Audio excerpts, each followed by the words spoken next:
What is going on, everyone? My name is Jazz, and thanks for entering the Lobby of Hobbies, where today we're going to be doing a Kickstarter preview for a game all about cake. Yeah, I said it, cake. This one is called Crazy Cake from B Game Social.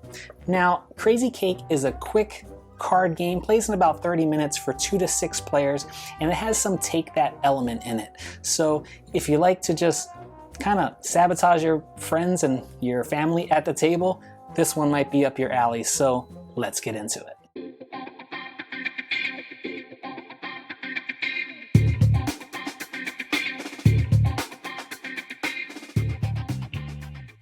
All right, so we're going to quickly talk about the rules of Crazy Cake and get an idea of how this game plays. That way you can make an informed decision on whether or not this game is something that you want to back. Now, at the time of this recording, this game is on Kickstarter September 7th, 2021. So I'm going to put a link down in the description to the Kickstarter page. That way you guys can check it out if it's something that you think you'd want to add to your collection. All right, so in Crazy Cake, pretty much the game is all about having a deck of cards. Like I said, it's a simple card game. Now, what you're going to be doing, players are each going to be dealt a hand of 3 cards. Now, the cards are going to be consistent of various types of things that make up a cake. One being the actual cake, the filling, and the topping or the icing on the cake.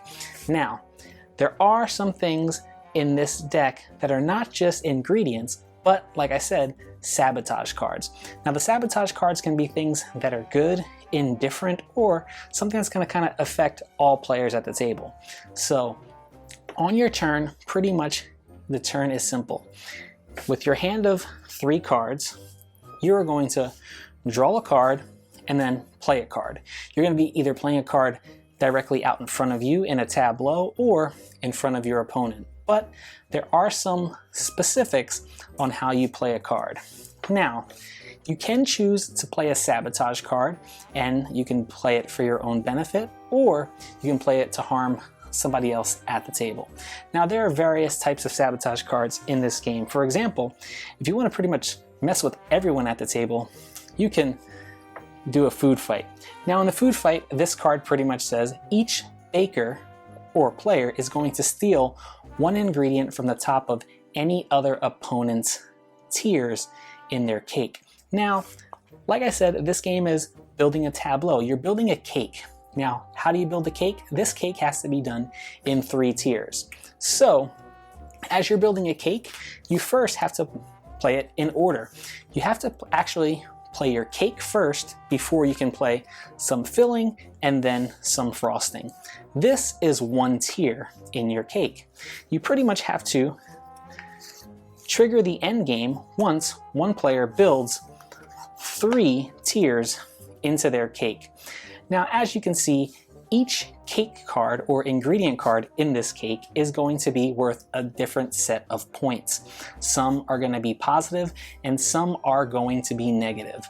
Now, of course, this game is all about sabotaging, so you want to play the negative point cards onto your opponents. But there are some ways to mitigate any negative points that you receive into your cake. All right, once a card is placed into your actual cake, no matter which tier it's in, it stays there unless you can play a sabotage card, or in essence an action card that can remove it, or in some situations switch an ingredient or sometimes a whole entire tier between players at the table.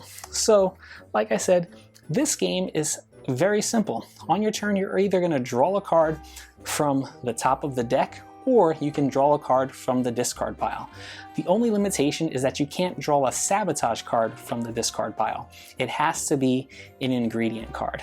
And the end game is triggered once one player has completed all 3 tiers in their cake. Players will tally up their scores, and whoever has the most points wins.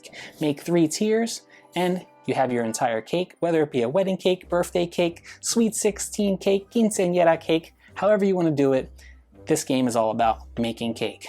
Now, as you can see in the examples set out before me with this 3-tiered cake that's already been built, there are some number values that are going to be different on certain cards. For example, in this tier, we have a white rice cake made with a bean curd filling, and it's frosted with seaweed. Understand, this cake is worth 1 point for the cake, 4 points for the filling, and -6 points for the seaweed. But there are some cards that when they're paired together will change the value of their face. For example, when white rice is paired with seaweed or sashimi, you're not going to score the points in the circle value here, you will actually score the points in this fish symbol. So instead of white rice being worth 1 point in my cake, it's actually worth 5 points because it's paired with seaweed. They complement each other, and the seaweed card is actually worth 12 points instead of the -6. So this is how this game is going to be played. You can sabotage your opponent, but if your opponent has the correct card to offset or mitigate what you played in front of them, they might have the hand that's going to score them the points to hopefully win the game and be the cake boss. So what type of sabotage cards are you going to see in Crazy Cake? Well, right here we have a card called Flipping the Table. Now with Flipping the Table, all bakers will choose one tier, whether it's complete or incomplete, that's in their own cake and completely discard it. So this is a great opportunity to discard a tier that's going to get you negative points. You also have cards like Switch, which allows you to be able to switch one ingredient from your cake with one ingredient of the same type from another player's cake. So pretty much cake for cake or frosting for frosting. You have things like we talked about Food Fight, where players can steal ingredients from other players' cakes. You have things like Have You No Shame. This is one where you can switch an ingredient from any cake with one of the same type from your hand. So you can take a filling from your hand and swap it out with a card in your cake that's going to be negative, or vice versa. You can do it on an opponent as well. You have other cards that allow you to skip another baker's turn, and then another card's calling Raid the Fridge. So in Raid the Fridge, it's going to allow you to draw 3 cards from the draw pile and then play one of those and discard 2. So these are just some of the crazy types of cards that you will see in Crazy Cake. Now, who is this game for?